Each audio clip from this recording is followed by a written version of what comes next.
Y esto preocupa al Colegio Médico del Perú. Estamos con su decano, el doctor Pedro Riega.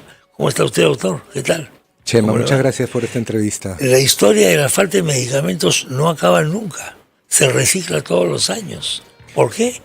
Ciertamente. Hace una semana, todos los médicos o representantes médicos del país hemos elevado nuestra voz de protesta justamente porque necesitamos las herramientas para poder brindar una atención a nuestros conciudadanos, a nuestros pacientes, y el desabastecimiento de medicamentos no es un problema que debería normalizarse.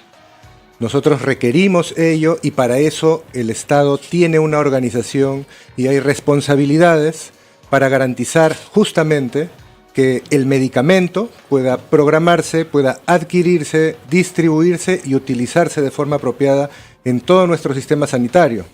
En las últimas semanas hemos visualizado algunos hospitales nacionales en situación muy difícil por múltiples aspectos, dentro de los cuales está el abastecimiento de medicamentos, pero esta es la punta del iceberg. Tenemos información que proviene del mismo Ministerio de Salud respecto de desabastecimiento en todo el país. Hay sistemas que nos permiten monitorizar la disponibilidad de medicamentos y no es posible que podamos identificar como una buena noticia desde las autoridades del Ministerio de Salud que solamente el 80% de los establecimientos de salud tiene el 80% de los medicamentos que debe tener. Porque justamente hay un porcentaje de medicamentos que son críticos, que son esenciales y para los cuales a veces no es fácil, de hecho muchas veces no es fácil para un hospital pequeño adquirirlo. Por eso el país ha generado una institución o una dependencia denominada Centro Nacional de Recursos Estratégicos en Salud, que es el operador logístico y que, digamos, en términos de fechas recientes o años recientes, el año pasado en octubre recibe el encargo específico de adquirir 483 productos, de los cuales 370 son medicamentos, y luego de 6 meses recién informa de que no va a poder hacer la compra. ¿Por qué demora tanto eso? Habrá que... 6 meses es un montón de tiempo. Por supuesto. ¿O no? Sabiendo que esto implica un proceso complejo que toma sus tiempos. Yo no puedo decidir ahora comprar millones de medicamentos y tenerlos mañana. No es posible. Hay un proceso que seguir y por supuesto hay todo un mercado sobre el cual hay que actuar. Entonces, pasando 6 meses, recién toman la decisión, que no sabemos desde qué punto de vista esto puede ser una solución, que Senares abandona su rol de operador logístico y los distintos hospitales tienen que enfrentar este reto. Hablamos de más de 200 unidades ejecutoras, más de 200 establecimientos de salud que tienen que hacer por sí mismos compras que estaban ya programadas, ya definidas, que debían ser de forma centralizada. ¿Presupuestadas? Esa es una buena pregunta. ¿Dinero asignado o no? Hay un presupuesto insuficiente, pero este presupuesto insuficiente aún no se viene ejecutando de la forma necesaria para poder contar con los medicamentos que el presupuesto actual permite. ¿Qué tenemos miedo a la Contraloría o algo parecido? Es posible. ¿Nadie ¿no? quiere firmar nada? Es posible que podamos tener respeto y ciertos reparos por un sistema de control, pero no es posible que abandonemos nuestras funciones y por ese temor dejemos de cumplir con nuestra responsabilidad, que finalmente repercute en la posibilidad de nuestros servicios de poder dar una atención oportuna, de calidad y sobre todo completa, ¿no? Pero damos leyes como la que se ha aprobado el otro día para obligar a determinadas farmacias a tener stocks mínimos de cosas. Sí, pues, si nosotros no resolvemos este problema... No podemos resolverlo como Estado, supongo, se lo encargo pues a la farmacia X. Y es importante que las farmacias cuenten con medicamentos genéricos, pero eso no va a ser jamás la solución, no puede ser, porque los pacientes tienen derecho. Lo que tú has mencionado es muy importante. O sea, yo estoy asegurado por el Seguro Integral de Salud y tengo derecho de un conjunto de prestaciones del paquete esencial de aseguramiento en salud y de todos los medicamentos que implican la atención de esos problemas de salud. El no recibirlo ya es el incumplimiento de la norma. Ahora, ¿qué porcentaje? Yo entiendo que puede haber casos en los que por un tiempo no exista tal medicamento. Que usted Claro. me receta en el hospital tal y yo salgo con su receta, voy a la salida del hospital y no ha llegado. Ya, ¿cuánto voy a esperar? 2 semanas, digamos. Pero esto es mucho más frecuente que 2 semanas. Así es, Estos son porque estamos medicamentos que hablando simplemente no hay. de varios medicamentos, Exactamente. ¿no? Cuando hablamos de insulina, Por ejemplo, es importantísimo. irreemplazable la insulina, importantísimo. sobre todo para los casos ya más avanzados o casos específicos de diabetes mellitus tipo 1, por ejemplo. La insulina es fundamental, es indispensable. Cuando hablamos de eritropoyetina, estamos hablando de una insuficiencia renal crónica que está asociada a una anemia que empeora las condiciones de salud de un paciente, y para esto la eritropoyetina nos permite mejorar los niveles de hemoglobina. Y así, cada uno de estos medicamentos, que de hecho nosotros como médicos, que somos los que usamos, digamos, como herramienta estos medicamentos, hemos hecho pues esta denuncia pública allá hace una semana, con la finalidad de poder recibir soluciones. Ha pasado 7 días, casi 8, y no vemos que ni siquiera las medidas que el mismo Ministerio de Salud ha anunciado. De hecho, por un lado, ha relativizado el problema, nosotros no lo relativizamos, es un problema, y por otro lado ha mencionado algunas medidas como la ampliación de contratos. Está bien la ampliación de contratos, pero para eso tienen que pedirle a los hospitales que les confirmen la necesidad. O sea, no están gestionando acorde con esas soluciones inmediatas e insuficientes, pero necesarias, que tendrían que hacerse ya de inmediato. Hay posibilidades de ampliar incluso contratos ya dependiendo de la disponibilidad de los proveedores, de ampliar hasta un 30%. ¿Cuánto han avanzado de ello?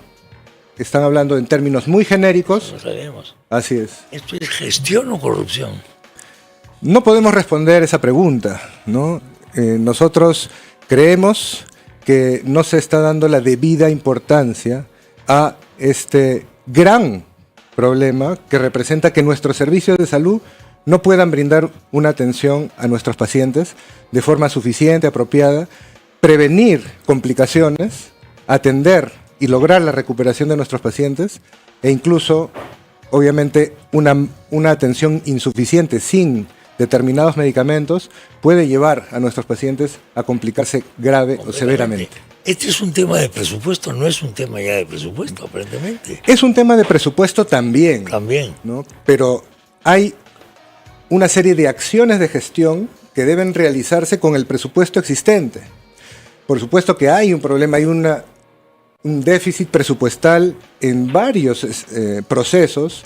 De hecho, cuando hablamos de medicamentos estamos hablando de una dimensión del problema de nuestro servicio de salud.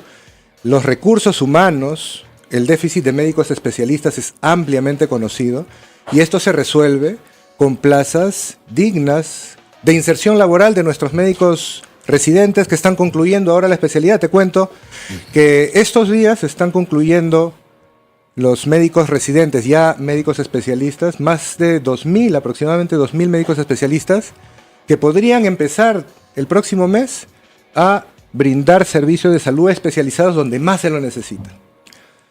¿Cuál es el plan que tiene el Ministerio de Salud o nuestro Sistema Nacional de Salud para poder insertar laboralmente esta fuerza de trabajo altamente especializada en donde más se lo necesita? No hay un plan.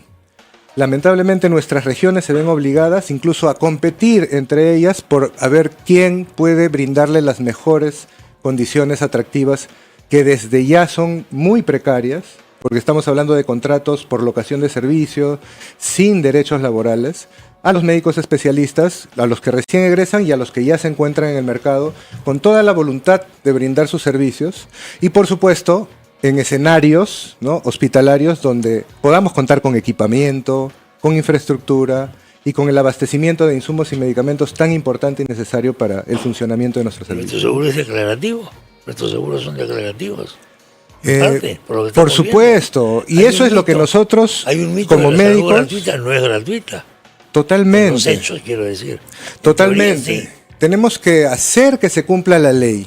¿Cómo existen leyes que no pueden quebrarse, pero las leyes que nos protegen como ciudadanos, que nos garantizan un acceso a través, de, por ejemplo, del Seguro Integral de Salud? El año 2019 se aprueba un decreto de urgencia que tendría que haber sido histórico, en el sentido de que todo peruano, si no tiene un seguro privado o no tiene la seguridad social, automáticamente pasa a ser afiliado del Seguro Integral de Salud. Pero eso queda en letra muerta, es exactamente lo que tú mencionas, Ese es el problema. cuando no fortalecemos y ampliamos la capacidad de oferta de los servicios de salud y le brindamos también pues, a los médicos que se vienen formando y a todo el equipo de salud condiciones para que puedan hacer ese trabajo tan importante de brindar atención en salud y de aliviar a nuestra población, y no solamente en las capitales, sino en todo el territorio nacional, donde hay esta gran brecha en cada uno de estos aspectos que estamos comentando. Si nos comparamos con otros países de América Latina, no sé si hay datos para esto. ¿Cómo estamos? Dependiendo de la dimensión en la que hablemos, por ejemplo, a nivel de financiamiento, nuestro financiamiento es bastante alejado del promedio latinoamericano. Por eso las distintas organizaciones médicas, por supuesto el Colegio Médico, exige que el presupuesto se pueda elevar a lo que represente, ¿no?, por lo menos el 7 u 8% del PBI, ¿no? El gasto público en salud pueda incrementarse en esa magnitud, que significaría más que duplicar el presupuesto en salud. Si hablamos de capacidad o de presencia del recurso humano, nuestro país no supera 1.5 médicos por cada 1.000 habitantes, cuando deberíamos estar por lo menos en 3.5 médicos por cada 1.000 habitantes. Entonces sí estamos a la saga, sí hay una gran brecha, pero justamente nuestro pronunciamiento hoy es porque además de esa debilidad crónica sobre la cual todos exigimos que haya verdaderas políticas de cambio, hay situaciones que agravan más y que hacen, digamos, más álgido este problema, porque necesitamos contar con estos elementos tan valiosos como son los insumos y los medicamentos para poder realizar nuestro trabajo y atender a nuestros pacientes. ¿Cómo sabe el médico que está atendiendo a un paciente en un hospital del Estado si hay o no hay remedios para poder llenar o no llenar su receta? Bueno, de diversas formas, ¿no? Nosotros como médicos deberíamos asumir que todo hay, pero se nos informa que determinados medicamentos no están presentes. Si les informan eso. Así es. Y el gran problema, sí, ¿no? El gran problema es que es prohibido, es más, está penado, sí, informarles o promover o propiciar que los pacientes adquieran estos medicamentos. O sea, por supuesto que está bien que esté prohibido, pero esta prohibición se la están trasladando al personal de farmacia, al personal médico, que no son los responsables de la inexistencia de estos medicamentos o la falta de disponibilidad, y son quienes se ponen en doble riesgo aún, porque primero que no puedo atender adecuadamente a un paciente, y segundo que yo no puedo ni siquiera decirle a él qué salida tiene respecto de ese problema, que es un problema de nuestro sistema sanitario y de nuestra institución hospitalaria. No podemos aceptar que se normalice la falta de disponibilidad de medicamentos en nuestro servicio de salud, y exigimos que Senares, que el Ministerio de Salud ya no deje a su suerte a los establecimientos y unidades ejecutoras en la búsqueda de la posibilidad de ejecutar y de adquirir medicamentos esenciales, que ya sabemos que es un desafío de lograrlo, y que tenemos para eso una entidad altamente especializada en el Ministerio de Salud para enfrentar este problema. Reconocer el problema, que hasta el momento al parecer no lo reconocen de manera suficiente, y activar todos los mecanismos posibles para retomar la centralización de las adquisiciones, sobre todo de aquellos medicamentos que no han sido adquiridos, ¿no? Y garantizar que lo más pronto posible podamos asegurar esa disponibilidad. No conozco cómo funciona el mercado de medicamentos, debo decir, pero en teoría, por lo menos, si yo compro muchos, una sola fuente, voy a obtener mejores precios. Por supuesto. Voy a la dispersión, digamos, ¿no? Por supuesto, y donde por eso es importante la voy a competir con previsión. mis colegas de la región tal o de la Tal o de cual. otra parte. Tal Voy a cual. competir y va a ser una cosa que va a favorecer evidentemente al vendedor. Y eso es lo que, Eso está claro. lo que estás mencionando justamente, No. es pues la gran necesidad de una rectoría real del Ministerio de Salud en nuestro sistema sanitario, y por supuesto eso también involucra la necesidad de utilizar los mecanismos que actualmente la ley y las reglamentaciones nos otorgan e incluso nos obligan para enfrentar problemas como este del A nivel desabastecimiento de de medicamentos. regiones, ¿cómo funciona esto? A nivel de gobiernos regionales, de direcciones regionales de salud, etcétera. Podríamos hablar de dos niveles. Un nivel de conducción del sistema regional, que está a cargo de la Dirección Regional de Salud o de la Gerencia Regional de Salud, donde se puede realizar también una compra centralizada pero más pequeña, y las unidades ejecutoras, que en su mayoría representan a hospitales y redes de servicios de salud. Entonces, cuando uno habla de unidades ejecutoras, habla de organizaciones que tienen una capacidad de administración, tienen un aparato administrativo, tienen un presupuesto específico y pueden realizar estas compras. Pero como tú bien señalas, eso también depende del escenario, del mercado, de la disponibilidad de proveedores, de la posibilidad de realizar esta adquisición. Y cuando esto se atomiza, cuando esto se disgrega, por supuesto que el mercado privado obtiene ventajas para incrementar los costos, ¿no? Y de hecho esto es especialmente importante y especialmente preocupante, porque los presupuestos, cuando se definen con determinado precio referencial, y si se planifican como compra centralizada, el precio referencial va a ser mucho menor que el precio que finalmente es adquirido por parte de una unidad ejecutora. Y eso tampoco está siendo abordado ni resuelto por parte del sector. ¿La regionalización ha sido fatal para la salud? Sí, ¿no? Lamentablemente ha sido un gran problema el que no se haya logrado estos objetivos de la descentralización por capacidad técnica, por aspectos normativos y por supuesto un aspecto también fundamental, que es la integridad, ¿no? Y la lucha contra la corrupción, donde ahí vemos, por supuesto, con gran preocupación que no solamente en nuestro sistema sanitario, sino en todo el sistema público de salud es algo que aún estamos bastante lejos de controlar. ¿Cómo se resuelve esto? Si se puede resolver. Claro, hay soluciones de fondo, ¿no? Cuando hablamos de problemas estructurales de nuestro sistema sanitario, pero lo que nos toca ahora, frente a la emergencia, frente a esta necesidad, son medidas urgentes, inmediatas, dentro de las cuales, como mencioné, Senares ha anunciado la ampliación de los contratos, pero no vemos esa ampliación de los contratos, y la compra de aquellos medicamentos que no tienen contrato. Si esta compra de los medicamentos, digamos, algo de 150 medicamentos que no han sido adquiridos por Senares, pues mucho más difícil serán adquiridos por 234 hospitales, establecimientos de salud. Algunos podrán, pero los que más sufren, como siempre, son nuestros conciudadanos de las zonas más alejadas del país. De hecho, el oriente es el más afectado en este tema. Claro, como siempre, en muchas cosas.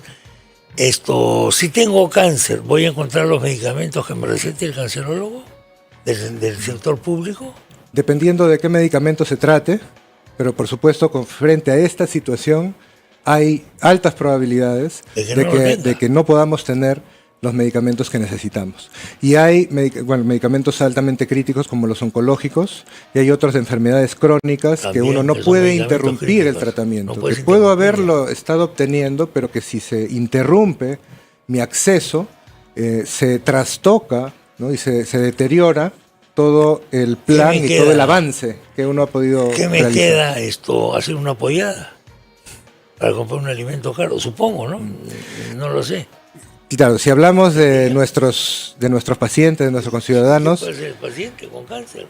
Lamentablemente están pues en una situación de altísima vulnerabilidad, y muchas veces estas situaciones los llevan a catástrofes económicas familiares, justamente porque para poder dar o garantizar, asegurar meses o años más de vida a un familiar querido, pues nosotros somos capaces de muchas cosas, ¿no? A nivel de ahorros y de privarnos de muchas cosas que son a veces indispensables. Si tengo un hijo con cáncer, ¿qué voy a hacer?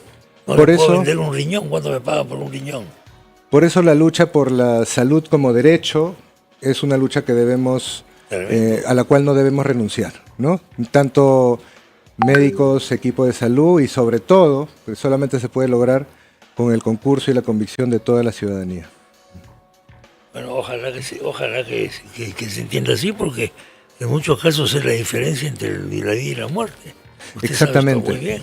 Exactamente, y por eso es que hemos alzado nuestra voz de protesta, no solamente el decano nacional, sino los decanos de cada una de las regiones del país, que viven esto día a día y que representan a todos los médicos del sistema público y que exigimos soluciones. Como le vuelvo a comentar, hay medidas que se deben tomar, no estamos identificando que se tomen, rechazamos absolutamente que se relativice o se trate de minimizar con declaraciones este problema, y lo que necesitan nuestra ciudadanía y nuestro sistema público son soluciones inmediatas.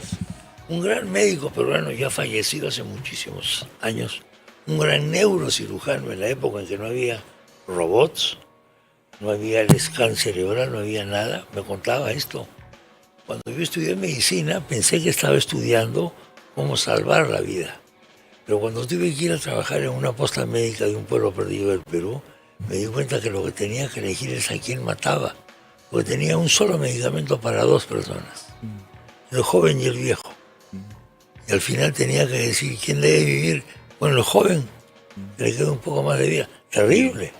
Es cierto que la profesión médica tiene grandes desafíos a lo largo de la vida profesional, y justamente por ello también es que no dejamos de bregar y luchar por contar con esos 2 medicamentos para nuestros 2 pacientes, ¿no? En el COVID nos ha pasado algo parecido. Así es. Entonces tenía que elegir a quién internaba o a quién le suministraba el oxígeno. Entonces ahí es, ¿quién está condenado a la muerte? Bueno, la medicina siempre ha sido así, pero no todos los días, pues, no siempre. No, y debemos tener ese sentido de urgencia del fortalecimiento de nuestro sistema de salud para poder ampliar esa capacidad y poder brindar la atención a todos los que lo necesitan. Juan Torriega, gracias por la visita. Saludos. Muchas gracias, por el Colegio Médico del Perú. Dicho sea de paso, yo camino siempre y nunca me canso de recordarle a la gente, de recomendarle a la gente que se pasee por el malecón Armendáriz, etcétera, que pase frente al Colegio Médico del Perú, que queda ahí su sede, una de sus sedes, y vea el retrato de todos los médicos que han muerto en la época del COVID. Héroes y víctimas de nuestro héroes débil y víctimas del sistema Perú, sanitario. No hay que Pero perder has de dicho, vista Chema, y eso. muchas gracias. Cada vez que usted se queje de que hay huelga médica o cosas parecidas, no le voy a pedir que aplauda la huelga tampoco, pero dése una vuelta por ahí y después conversamos. Me parece que es lo más equitativo. Tal cual. Doctor Riega, gracias por la visita, ha sido usted muy amable.